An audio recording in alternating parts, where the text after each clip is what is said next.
ঠিক কথা বল। কয়জন রে? হ্যাঁ, কয়জন আছো? মাথার কাপড় দিয়ে দেন। না হ্যাঁ, না, কেন দিবে না? এমনি। তুই পুরুষ না মহিলা? হ্যাঁ, তুই পুরুষ না মহিলা? মাথার কাপড় দেন। না দেন, দিয়ে দেন। না ওদের না কথা হবে নাকি? না, তুই পুরুষ নাকি মহিলা? পুরুষ। হিন্দু না মুসলিম? হিন্দু। কতদিন ধরে আসো তার সাথে? 2 বছর উপরে। কেন আসো? আর আর বউ দিছে। হ্যাঁ, আর বউ দিছে। এর বউ দিছে? হুম আচ্ছা আচ্ছা, মানে চালান করছে। হুম। হে হে তো উনার বউতেই মহিলা। না না না। আরেকটা বউ ছিল? হুম। তাই নাকি? আপনি আরেকটা বিয়ে করছিলেন? অনেক কথা। হ্যাঁ, অনেক কথা আছে। কেন দিছে? কেন দিছে? ও আগে মনে বিয়ে করছে, ওর সন্তান আছে, তুই হ্যাঁ। আবার বিয়ে করছে, ওর বলে বউ বালা না। হ্যাঁ ও বিয়ে করছে আরেকটা। হ্যাঁ এই মেয়ের বিয়ে করে বিদেশ নিয়ে গেছে। হ্যাঁ তো আমার উস্তাদের কাছে গেছে। হ্যাঁ উস্তাদরে বলছে হ্যাঁ যে ও নাকি কোনো টাকা পয়সা দেয় না, হ্যাঁ কোনো খরচপাতি নেয় না, দুটা বাচ্চা। হুম। ও মাইয়া কান্নাকাটি কইরা আচ্ছা। আমার উস্তাদের কাছে গেছে, ওই মাইয়ারে আমরা সরাই দিতাম। আচ্ছা, তারপরে? আমি বলি এমনি দিস, আমরা এমনি গেছি। এখন আইসা তোরা কি করস তার সাথে? যা যা করা দরকার তাই করি। যেমন কি কি করতেছিস? সব করতেছি। সব কি কি একটা একটা করে বল। সংসার দিতাম না। কি সংসার দিতে না? দিতাম না, লোক সংসার করার লেগে। করতে দিবে না? না, কারণ? আমি করে যা করছে তা করুন। আচ্ছা, আর কি কি করছো তার সাথে? ওর যাতে বাচ্চা না হয় হ্যাঁ, এই এই জন্য মাইয়ার লগে থা লেগে থাকছি। এম এর লগে থাকছ? হ্যাঁ, এম এ তো জামাই আছে, তোরা থাকবে কেন? আমি করে অর্ডার দিছে। কয়জন নিয়ে থাকস তার সাথে? একলা। একলাই? হ্যাঁ। তোর বয়স কত? তোর বয়স কত? অনেক হ্যাঁ, অনেক। অনেকে আবার আমাদের চিকিৎসা ভিডিও দেখে বাজে মন্তব্য করতে পারে যে মহিলার মাথার মানে ওড়না বা হিজাব এগুলো কোথায়? দেখেন, আমরা হিজাব পরাই বসাই। হ্যাঁ, আমরা বেপরদা ভাবে কোনো রোগীর চিকিৎসা করি না, কিন্তু জিনবর করার সাথে সাথে এটা এই দেখেন ওড়নাটা উড়াইয়া ফেলে দিছে। ঠিক আছে না কথা? হ্যাঁ, এটা লাগাই দেন, মাথায় লাগাই দেন। না, এটা লাগে তোমার তোমার পছন্দ না। হ্যাঁ, আমার পছন্দ না। তোর পছন্দ না? না। নাউজুবিল্লাহি মিন যালিক। কত বড় খারাপ চিন্তা করছেন। আর কি কি করছো তুই মহিলার সাথে? যা যা করছে তাই করছি। কি করছো বল সেটা। সোজা কথা, সংসার দিতাম না করার লেগে, যা করা দরকার তাই করুন। এখন যে তোরা আটকাই যেটা টের পাইছো, টের পাইছো তো? এটা আল্লাহ, আমার কোনো দোষ নাই। তোকে যে আটকাই যেটা কি টের পাইছো তুই? আমার কোনো দোষ নাই। তোর তো দোষ নাই, কিন্তু তোরা যে আটকাই যেটা টের পাইছো। আটকাবি কি? আমি তোর কোনো ক্ষতি করছি? অবশ্যই রোগীর ক্ষতি করছো। রোগীর ক্ষতি রোগী কইছে কি করতাম? হারা গেছে কি? একজনে বললেই তুই ক্ষতি করবে, এটা কেমন আমরা কথা? দিয়ে কাজ করাই, আমরা করবো। হ্যাঁ? আমরা দিয়ে কাজ করাই। কাজ করা ঠিকানা দিতাম না। ঠিক, উস্তাদের ঠিকানা দিয়ে কি করবেন তুই কি আরবি? তুই চলে যাবি? তোর মা ও কথা কয় ওখানে। হেন তুই কি আরবি যাইয়া? তোর মা কথা কয়, তোর খালা কথা কয়, তোর বউ কথা কয়। ওই জায়গায় 3 জন ছিল। হ্যাঁ 3 জন গেছে। হ্যাঁ ওর বউ গেছে, আরেকটা মহিলা ছিল, ওই বোরকা সুকা পর্যন্ত না হাইতে কিনে গেছিল। হ্যাঁ হ্যাঁ, তা আমরা হেটার মুখ দেখছি না। হ্যাঁ, বউ কানতে কানতে মনে কর যে কি করছিল? পর্দা খুলে রেখেছিল। হ্যাঁ, তারপরে? তুই জানোস না তোর বোন নাম কি? হাবিবা। ভাইয়ের নাম ইসমাইল। মার নাম দিছে না। কি এটা সংসার আসাত না না বাঙ্গালাই যায়? এই সপ্তাহ করার পরে আমি বাঙ্গালাই যায়। আরে এমনি একসাথে দুইটা সংসার ছিল আপনার? হ্যাঁ, তারপর আর ও কি? মাইয়া যা বলছে তো মিশা তাইলে তোরা তো সংসার একটা এমনিতে ভাঙছ তোরা। ভাগছে করছে। আমরা কি শিয়াই দিছি বাংতো? হ্যাঁ, হে মেয়ের কর্মের ফল হে মেয়ের বুক করলে এদিকে আমরা শিয়াই দিছি এটা তো তার তো হারাম সম্পর্ক ছিল না, তার বউ ছিল। না। ওর বউ তো ভালো না। ওর বউ তো মানুষের লগে থাকে, মানুষের সাথে কথা বলে। ওর বউ ভালো না, তুই জিজ্ঞেস কর। ওর বউ ভালো না। আমি তো একজন হুজুর, তুই সবাইকে তুই বেতুর করে কথা বলতেছিস কেন? একটা শর্তের মধ্যে 38টা ফেলে দেবো। চিনোস আমারে কে আমি? আমরা এরকম ভাবে কথা বলি? গর্দবের জাত তো সবার সাথে এরকম কথা বলবি নাকি? তুই চিনস না লোক, চিনস না? তাকায় দেখ তোর সামনে তোর কোন বাপ বসে আসে, এদিকে তাকা।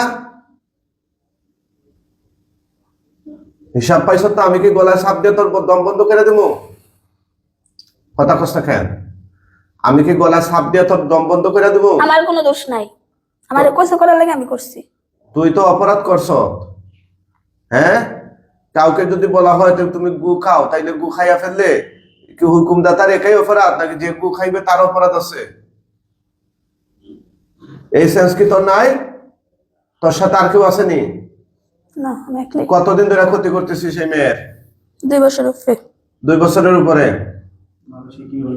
তার তো একটা আত্মমর্যাদা আছে, তুই তারে বেপরদা করছিস কেন এখন? কথা বলে না কেন? আমার এতে পছন্দ না। দেন এটা লাগিয়ে দেন। না আমি এতে পছন্দ না, আমি এতে কিনতাম না।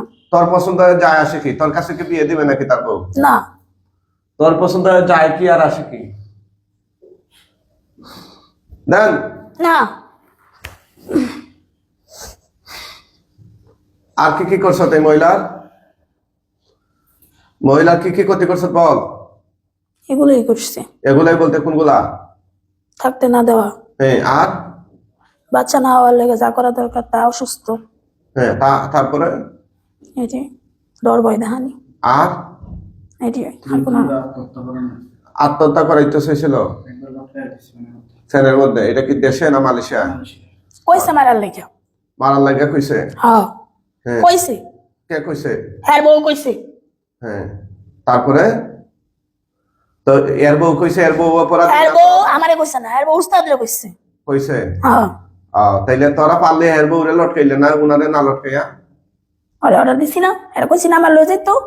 হ্যাঁ এরা কইলে কইছি লয়ে যাইতো দেশ নিয়ে, তোর মা খালা যেটি আছে যাগুলো লগে সমস্যা তুই আমার সামনে লয়ে যা, একটাও ছুটে যেতে থাকতো না।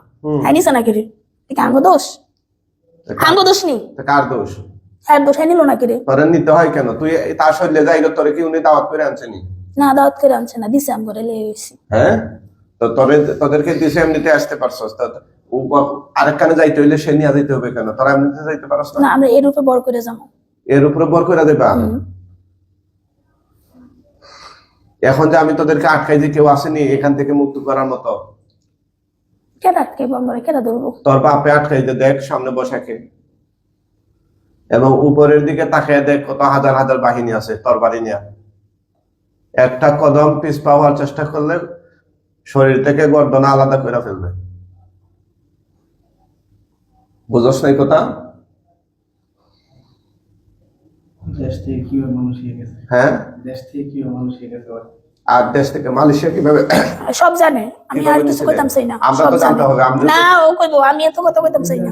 এত কথা কইবে? হ্যাঁ ইন্টারন্যাশনাল দুবাই থেকে ফ্যামিলি নিয়ে বসছে, মালয়েশিয়া থেকে আমার 2 বছর পরে ফ্যামিলি লয়ে আইতে আমি বাধ্য হইছি।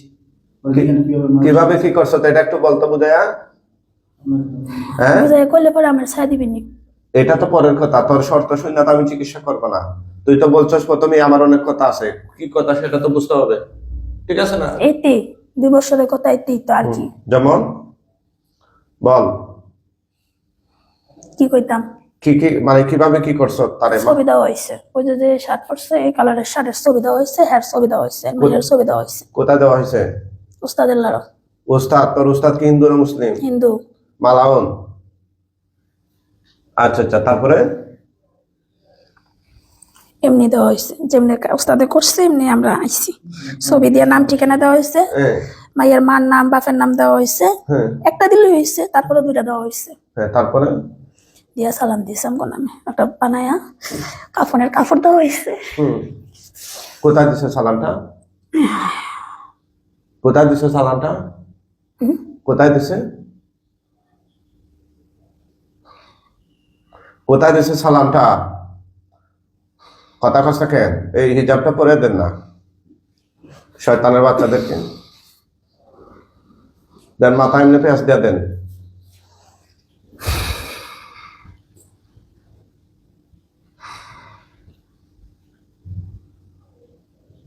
তারপরে কি করছো তোরা? চালান দেওয়ার পরে? এই চালান দেওয়ার পরে কি করছো? দেবে কইছে এমনি গেছি। মাথায় রেখে দেন শুধু। যেমনে কইছে কি কইছে কি করছো এটা বুঝায় বলবে। ঠিকানা দেওয়া হয়েছে, হ্যাঁ যে জায়গায় থাই জায়গার ঠিকানা দেওয়া হয়েছে। কোন জায়গা? মালয়েশিয়া জোহর বাড়ু। মালয়েশিয়ার যুগর বারু? তারপরে? ওই জায়গায় গেছি। গিয়া কেমন গেছে? কেমনে গেছো? ওই জায়গার ছবি দেওয়া ছিল। আচ্ছা তারপরে কি করছো? পরে আমি কইছি যে আমি এই জায়গায় কেমনে চিনবো, হ্যাঁ এতগুলা রুম কেমনে চিনবো। হ্যাঁ ইস, তারপরে? পরে আমার ঠিকানা দিছে এই রুম, হ্যাঁ এমুক ছবি, ছবি দিয়ে দেখাই দিছে। হ্যাঁ তারপরে? এ মাইয়ারে দেখাইছে, ফোলারে দেখাইছে, হ্যাঁ যে কোন একজনের লগে পিস ধরে রুমে যাওয়ার লাগে। হ্যাঁ তারপরে? ও মাইয়া নিচে গেছিল, হ্যাঁ, ওই নিচে তাইছি তার বডিতে। পিছে পিছে আচ্ছা আচ্ছা, আগে কোনো দোষ নাই, এসব অপরাধ করার পরে তোর কোনো দোষ নাই? আগরে দিছে। আচ্ছা, আমার দর্শক যারা আছেন আপনারা একটু মন্তব্য জানান, ওকে কি করা যায়। আমার পরামর্শ হচ্ছে ওকে গলা কেটে দেওয়া, খতম করে দেওয়া। আপনাদের যদি আমার মতোই মতামত থাকে অথবা আরো ভালো পরামর্শ থাকে তাহলে তাড়াতাড়ি জানান। আমরা আগে রোগীর জামাই কাছ থেকে শুনি। রোগীর জামাই কি করবো তারে? জবাই করে দিতে হবে, কারণ মেলা চিকিৎসা আমি 2 বছরে, আমার 2 বছরের কামাই যা ছিল সব আমি শেষ করে দিছি। আমার আগের বউ খারাপ, আমি বাড়িতে ফ্যামিলিতে জানাই আমি ওরা বিয়ে করছি। ওইটা বাপ মারও আমি জানাই বিয়ে করছি, আমার ফ্যামিলি তো জানাই বিয়ে করছি। বিয়ে করেছিলেন শান্তির জন্য, তাই তো? কেমন শান্তি পাইতেছেন? শান্তি তো এরকমই। তারপরে যখন দেখলাম যে ওর সাথে এই কর্মকাণ্ড করছে, আমি ওখানে যখন কবিরাজ দেখাইছি, বলতেছে যে বাংলাদেশ থেকে চালান দিছে। এখন এই কথা কেউ বিশ্বাস করে না। ওখানে মালয়েশিয়া কবিরাজ দেখাইছিলেন? হ্যাঁ, ওখানে আসেনি বাঙালি নেই? লাস্ট একজন বাঙালি দেখাইছিলাম, উনি রুম বান্ধাই দিছিল। 45 দিনের মতো ভালো ছিল। 45 দিন পরে আবার সেম ভাবে আস্তে আস্তে শরীরে। আচ্ছা আচ্ছা আচ্ছা, তারপর? আর এর আগে অনেক জায়গায় দেখাইছি, ওই অল্প পড়া পানি পড়া তাবিজ এগুলো দিলে 2-1 সপ্তাহ এরকম দিয়ে থাকে, তারপরে আবার মিশে যায়। মানে কেউ এভাবে করে নাই, না, না, আমরা যেটা করি? না, না। আচ্ছা, তারপরে এক জায়গায় নিয়ে গেছিলাম, ওইখানে আটকাইছি, কিন্তু যে নিয়ম কানুন দিচ্ছে আমার মুসলমানের লোকে মানা সম্ভব না। আমি ওইগুলো সব, কি নিয়ম কানুন? ওই লোকে খুদার মতো মানতে হইব, না সকাল বিকাল আগরবাতি ধরাইতে হইব, এইগুলো লইয়া মানে তার পূজা করতে হইব। হ্যাঁ, পূজা করতে হইব। পরে আমি এগুলা সব ফেলাই দিয়েছি, ফেলাই দিয়ে বলছি যে আল্লাহ আমার ওয়াইফের হাত রাখে তো বাঁচবো, নাহলে আর কোনো করার নাই, আমি যেটা করে এটা করবো। হ্যাঁ, এখন বিষয়টা হচ্ছে এটা, আপনার চিকিৎসার জন্য আপনার শরীর দুর্বল হতে পারে, কিন্তু ইমান দুর্বল হতে পারে না, বুঝছেন? তো বিষয়টা হচ্ছে বাংলাদেশ সহ বিভিন্ন অঞ্চলে আমাদের লাইনে যে চিকিৎসা, এই লাইনে বেশি মানুষ ইমান হারা হয়, পথভ্রষ্ট হয়। আমাকে অনেক পরামর্শ শিরিক, বেদাত, কুফর, কুসংস্কার, এমনকি রোগ সুস্থ করার জন্য আইসা রোগ নেওয়া যায়, এখন এমন জটিলতা তৈরি করে। আমরা এতটুকু বলতে পারি, আমরা তাবিজ কবজ এবং শিরিক বেদাত মুক্ত, কুসংস্কার মুক্ত, সম্পূর্ণ কোরআনিক চিকিৎসা। আমরা আল্লাহ তাআলা কোরআন তিলাওয়াত করে চিকিৎসা করি। হ্যাঁ, ওয়া নুনাজ্জিলু মিনাল কুরআন মা হুয়া শিফা, এই কোরআন নাজিল করা হয়েছে, এতে রয়েছে শিফা, ওয়া রাহমা, ওয়া রাহমাতুল লিল মুমিনিন, এবং এতে রয়েছে মুমিনদের জন্য রহমত। ওয়ালা ইয়াজিদুল যালিমিনা ইল্লা খাসারা, আর জালিমদের জন্য এতে রহমত নাই, শিফা নাই, এতে রয়েছে তাদের জন্য শাস্তি। হ্যাঁ, তো বিষয়টা হচ্ছে কোরআনের চিকিৎসা যারা গ্রহণ করবে ওরা সুস্থ তো দিবে আল্লাহ। হ্যাঁ, সুস্থ হোক বা না হোক, যতক্ষণ কোরআন তেলাওয়াত শুনবে ততক্ষণ অন্ততপক্ষে সওয়াব হবে, তার গুনাহ হবে না। শিরিক বেদাত তো হবেই না, হওয়ার প্রশ্নই আসে না। বরং এই চিকিৎসা যারা নিবে, যারা নিতে আসবে, গার্জিয়ান সহ সবাই উপকৃত হবে। এমনকি প্রত্যেকটা অক্ষরে অক্ষরে ওদের সওয়াব হবে। আমরা যখন তিলাওয়াত করি প্রত্যেকটা অক্ষরে অক্ষরে তাদের আমলনামায় সওয়াব লেখা হয়। আর এর উসিলায় অনেক রোগী আছে আল্লাহ রহমতের সাথে সাথে সুস্থ হয়ে যায়, অনেকে কিছুদিন পরে সুস্থ হয়, যখন আল্লাহর খুশি তখন সুস্থ হয়। সহজ কথা হচ্ছে আমরা সুস্থ করার কোনো ক্ষমতা বা আমাদের কোনো এখতিয়ার নাই। আমরা আল্লাহর দেয়ার নিয়মে চেষ্টা করি, আল্লাহ তাআলা খুশি হয়ে সুস্থ করেন, এটাই। আমরা যদি বলি আমরা সুস্থ করে দেই, তাহলে এটাও একটা কুসংস্কার, এটাও একটা শিরকি কথা।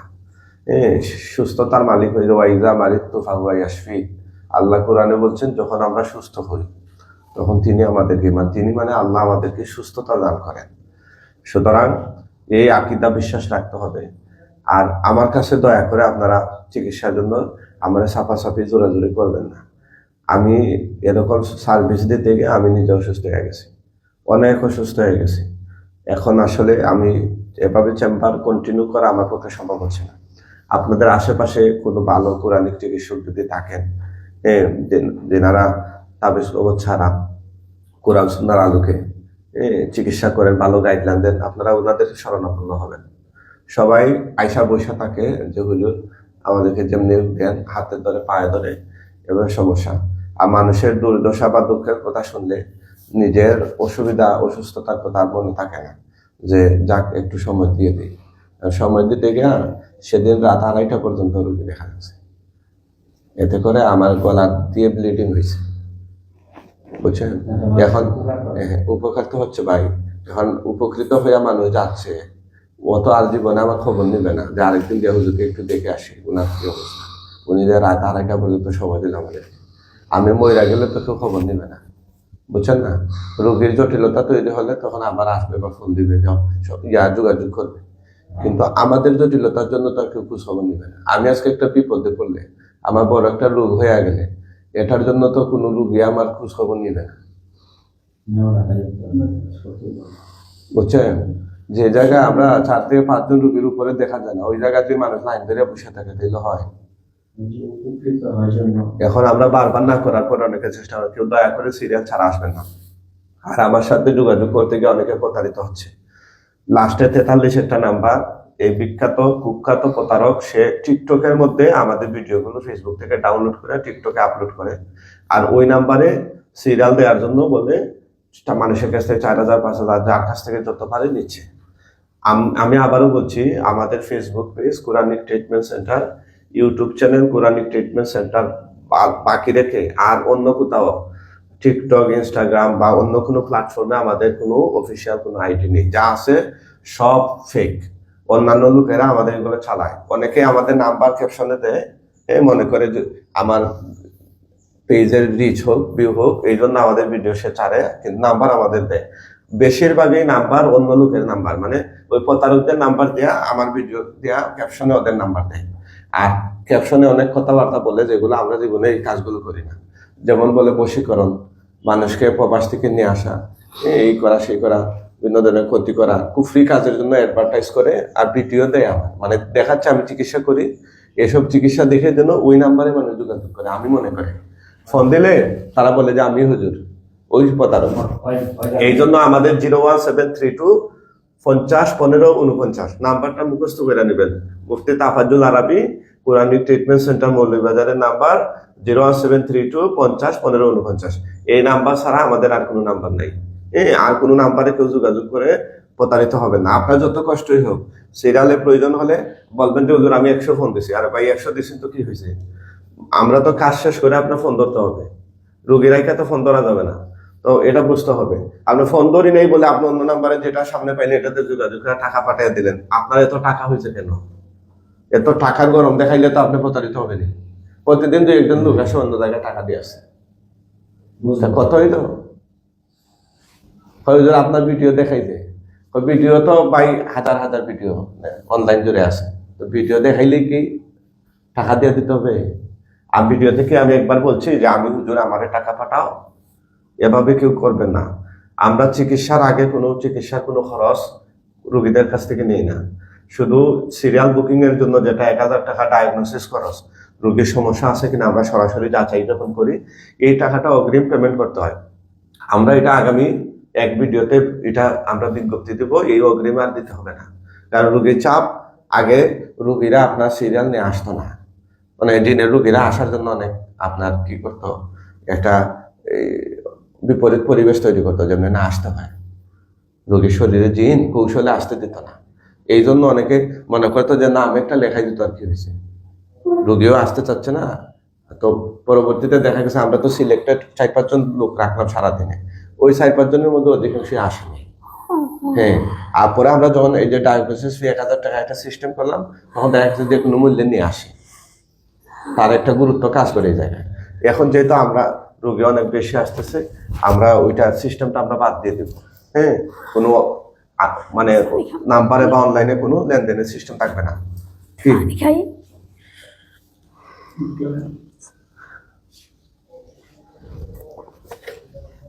যারা আছো তারা কথা বলো, যাওয়ার কোনো সুযোগ নাই, কৌশল করার চেষ্টা করবে না, সাবধান। আমার তো কোনো খারাপ লাগে না। চোখ বন্ধ করো, গাড়ি আছে, গাড়ির লোক টমটম করে গাড়ি আছে, চোখ বন্ধ করো, কথা বলবো না। আমাদের কথা শেষ নাই, তুমি লুকোচুরি করতেছো কেন? কথা শেষ হলে তো আমরা একটা সিদ্ধান্ত নিব তোমারে কি করবো না করবো। আর কথা বাকি আছে।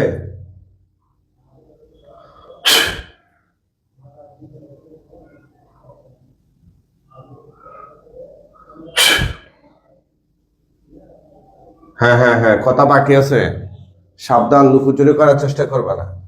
তুমি কি মনে করো যে পলায়ন করে যে যেতে পারবা? কখনোই পারবা না। তোমার সাথে আমাদের আরো কিছু কথা বাকি আছে, কথা বুঝো না আমার? হ্যাঁ, তার মাথায় আসো, মাথায় আসো। হ্যাঁ হ্যাঁ, আরো খারাপ লাগে। মাথায় আসো, কথা বলে না, মাথায় আসো।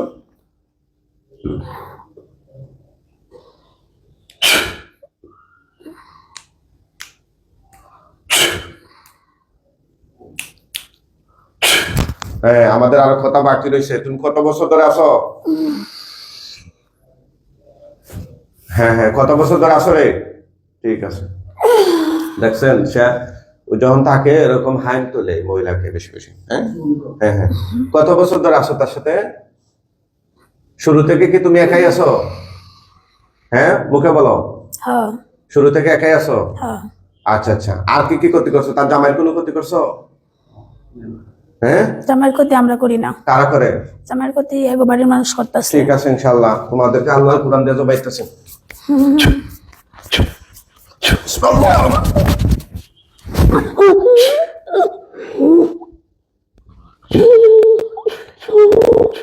আল্লাহ বলেন।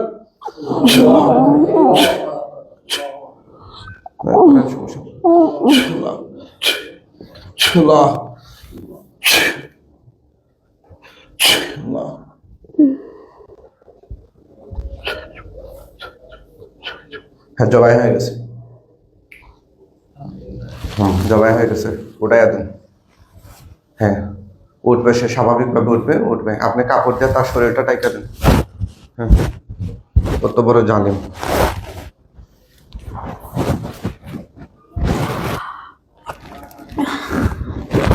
ওঠান, আল্লাহর হুকুমে ওঠান। হ্যাঁ, আল্লাহর হুকুমে ওঠান। হ্যাঁ, সোজা বসুন, সোজা বসুন। হ্যাঁ, একটু সামনে আসুন। ওকে, এদের তাকান। কি নাম আপনার? রুমা। হ্যাঁ, রুমা। উনি কে? জামাই। আচ্ছা, এটা কান্দেন না, কান্না করেন না। হ্যাঁ, আমি অনেকদিন অশান্তি ভোগ করতেছি। অনেকদিন ধরে। হুজুর, আমি দেশের বাইরে গেছি, যাই অশান্তি বাড়ির মানুষ যদি আমার মধুর মধ্যে খাওয়াইছে, আমার এই ফ্যাটের মধ্যে ছুরি দিয়ে ফসায় না, এরকম আমি একদিনে 40,000 টাকা পরীক্ষা করছি, আমার কোনো রিপোর্ট ধরা পড়ে না, কোনো রিপোর্ট না, সব পজিটিভ পাই, কোনো নেগেটিভ পাই না। আমার জীবনটা হুজুর তামা মনে নেছে কেনা অনেক অশান্তি ভোগ করে আমি পাইছি। এই যে নবী সাল্লাল্লাহু আলাইহি ওয়াসাল্লাম বলেছেন, আসসিহরু হাক্কুন, জাদু হচ্ছে সত্য। যে একবার জাদুতে পতিত হয়েছে সে জানে এই জীবনটা জাহান্নাম হইতে কত বাকি। এগুলা নিয়ে অনেকে মজা করে। আমার একটা ছোট্ট মেয়ে আছে, আমি 2.5 বছরের মেয়ে তুই ওখানে গেছি, এখন আবার দেশে আইলাম, আমি আর সহ্য করতাম পারতেছি না হুজুর, আমার অসুখ বিসুখ, আমার পাইলসের সমস্যা হয়ে গেছে গা, আমার জরায়ুতে সমস্যা হয়েছে গা, আমি ঠিক মতো খাইতারি না, যখন খাই হুজুর তখন একবারে অনেক খাই, যখন না খাই তখন কিচ্ছু খাওয়া হয় না। ক্ষণে হুজুর ওজন জায়গা 70-এর মধ্যে, ক্ষণে না খেতে খেতে ওজন আবার 60-এর মধ্যে, 55-এর মধ্যে আয় পড়ে। আর আমার জামাই অনেক মারছি, আমার শরীরে যখন বেড়ামাই তো তখন তার অনেক মারছি, শরীরে অত দাগ আছে বুঝলে, যে খামছি মামছি তো সব আমার বেড়া মুটলি মা করতো। আবার হাতের মধ্যে হুজুর একদিন বেড়া মুটটা এমন কামড় দিছে, একবারে গোস্ত উড়ে লেগেছে। কি অশান্তি ভোগ করছি ওই জায়গায়, অনেক দূর পারছি হুজুর, মালয়েশিয়া জোহর বারো এমন কোনো জায়গা নাই যে আমি ঘুরছি না। এমনকি রাত্রে 2:30টার সময় পর্যন্ত রাস্তার ব্লকের মধ্যে পড়ছি। আল্লাহর কি রহমত, আল্লাহ আমারে ওই জায়গাতে বাঁচায়া আনছে, নয়তো আজকে মালয়েশিয়া জেল খাটতে হইতো। আমি আমার পরিবারে বিশ্বাস করি না হুজুর, বিশ্বাস করি না। আমার শাশুড়ি নিজে শেয়ার করে, করলে করছে, করবই। আমার শাশুড়ি নিজে শেয়ার করে, আমার শাশুড়ি এই যে আমার এই অসুখ বিসুখ না, আপনার মতো একটা হুজুর আছে ওই দেশে ইমামতি করে, উনি ঘর বান্ধাই দিছে। এরপরে আমার জন্য হুট করে মাঝে আচ্ছা, মধ্যে আমরা বলে কথাগুলো শুনবো, আমাদের কিছু কাজ বাকি আছে। আচ্ছা আপনি চোখ বন্ধ করে আমরা লাস্টের পরে আনি। চোখ বন্ধ করেন, চোখ বন্ধ করেন, ভয় পায় না, চোখ বন্ধ করেন, একটু দৌড়ি ধরেন, চোখ বন্ধ করেন। দেখেন একটা গলা কাটা লাশ আছে আপনার চোখের সামনে, পুরুষ লাশ। এ আল্লাহ সাহায্য করুন, এই গলা কাটা শয়তান জিনের লাশটাকে তার চোখের সামনে বাসিয়ে দেন। আউযুবিল্লাহ।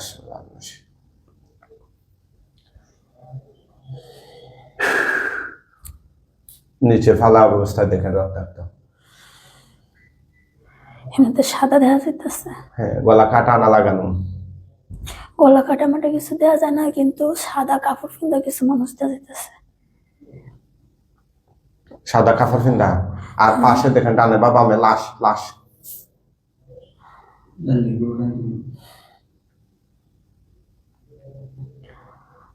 দেখি না। সব কি মন তো কাটা যাইতেছে, কিছু দেওয়া যাইতেছে না। দেখবেন ইনশাআল্লাহ, বলেন হে আল্লাহ আমাকে সাহায্য করুন, আল্লাহ তুমি আমার সাহায্য করো। এই শয়তান জিনকে, এই শয়তান এই শয়তান জিনের এই শয়তান জিন শেষ পরিণতি শেষ পরিণতি আমার চোখে আমার চোখে দেখার তৌফিক দান করুন। দেখার তৌফিক দান করুন। আমিন আমিন। ইয়া রাব্বাল আলামিন। ইয়া রাব্বাল আলামিন। আমি দেখতাম না হুজুর। না না, দেখতে হবে, দেখতে হবে। খুদখুদেন আগুন ধরে দাও পেটের উপরে, ঠাস করে দেন দেন। আগুন দেখা যায়? আমি তো কিছু দিই না, কিন্তু আমার ডর লাগতেছে। ডানে বামে খেয়াল করেন, এই যে সাদা যারা পোশাক পরা আসছিলেন, ওনারা কাফন কাফনের জন্য আসছেন।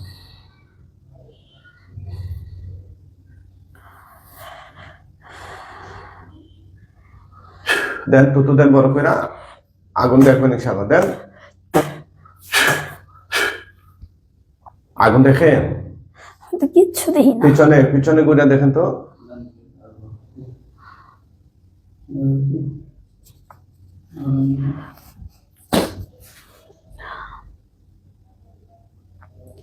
সামনে কিচ্ছু আয় না তো।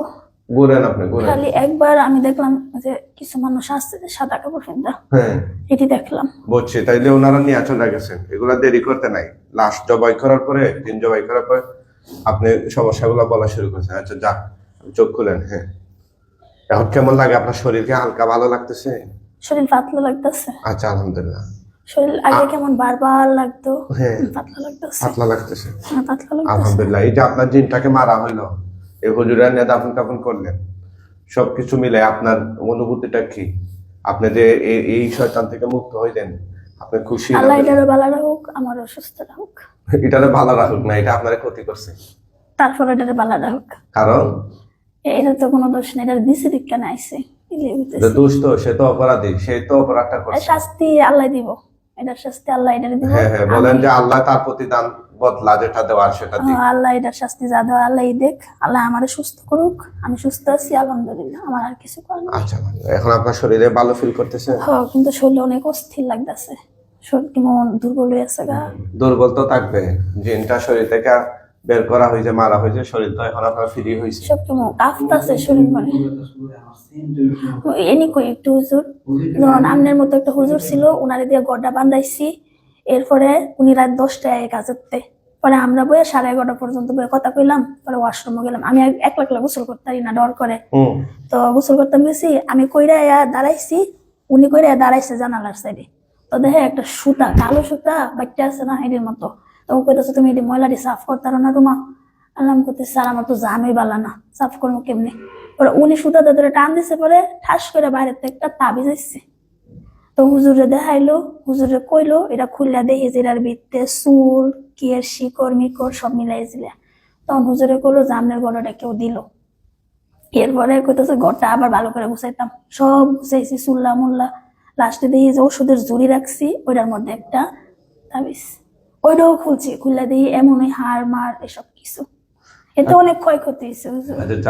আলহামদুলিল্লাহ অনেক ভালো লাগছে। ওনারা যে আপনার পরিস্থিতিতে ছিলেন, যে বিপদে ছিলেন, এই বিপদ যেন কেউ করতে না হয়। আর কেউ না। যারা জাদু করেন ভাই, আল্লাহর ওয়াস্তে আপনাদেরকে অনুরোধ করে বলি, এই সমস্ত রাস্তা বাছাই করে নিয়েন না। যারা জাদুকর, তাদের ওরা ইমানহারা অবস্থা মারা যায়। যদি চিহ্নিত কেউ থাকে সে জাদু করে, তাহলে তার জানাজার নামাজ পড়া বৈধ নেই। মুসলিম রাষ্ট্র হলে, যে দেশে কোরআন সুন্নাহর বিধান চলে, এরকম রাষ্ট্র হলে জাদুকরদের বিধান হচ্ছে তাদেরকে শিরোচ্ছেদ করে দেয়া, কতল করে দেওয়ার বিধান। এরকম অপরাধ, মারাত্মক অপরাধ। একজন ব্যক্তি যাকে জাদু করা হয়, জাদুগ্রস্ত ব্যক্তির উপমা আল্লাহ নবী সাল্লাল্লাহু আলাইহি ওয়াসাল্লাম দিয়েছেন, যে জাদুগ্রস্ত তার পরিণতিটা হচ্ছে এমন, একটা উট হাড়িতে আর একটা মানুষ কবরে নিয়ে চলে যায়। আপনার তরু তাজা একটা উট হঠাৎ করে যদি এটা শুকাইতে থাকে, কিছু খায় না, দাঁড়ায় আছে, শুকাইতে শুকাইতে একদম অবস্থা, তো আপনি শেষ পর্যন্ত কি করবেন? যে এত টাকার মাল মইরা যাইতেছে চোখের সামনে, তাইলে আর জবাই করে খাইয়া ফেলে, আপনি এটারে হালাল করে ফেললেন, হাড়িতে নিয়ে গেলেন। মানুষ তো আর আপনি হাড়িতে নিতে পারবেন না, পারবেন? মানুষ কয় বড় আস্তে আস্তে কবরে চলে যাবে। এই জন্য ব্ল্যাক ম্যাজিক খুব খারাপ জিনিস। এগুলোর কারণে অনেক মানুষের জীবন, সংসার, পরিবার, পড়াশোনা, এই আর্থিক অবস্থা, ব্যবসা বাণিজ্য, চাকরি সব নষ্ট হয়ে যাচ্ছে। আল্লাহ সুবহানাহু ওয়া তাআলা এই মহা বিপর্যয় থেকে আমাদের সবাইকে হেফাজত করুন। আমরা সবাই এই রোগীর জন্য এবং অন্যান্য জাদুগ্রস্তদের জন্য দোয়া করি। আল্লাহ তাআলা যেন সবাইকে সুস্থতা দান করেন। সবাই বলুন আমিন। আমি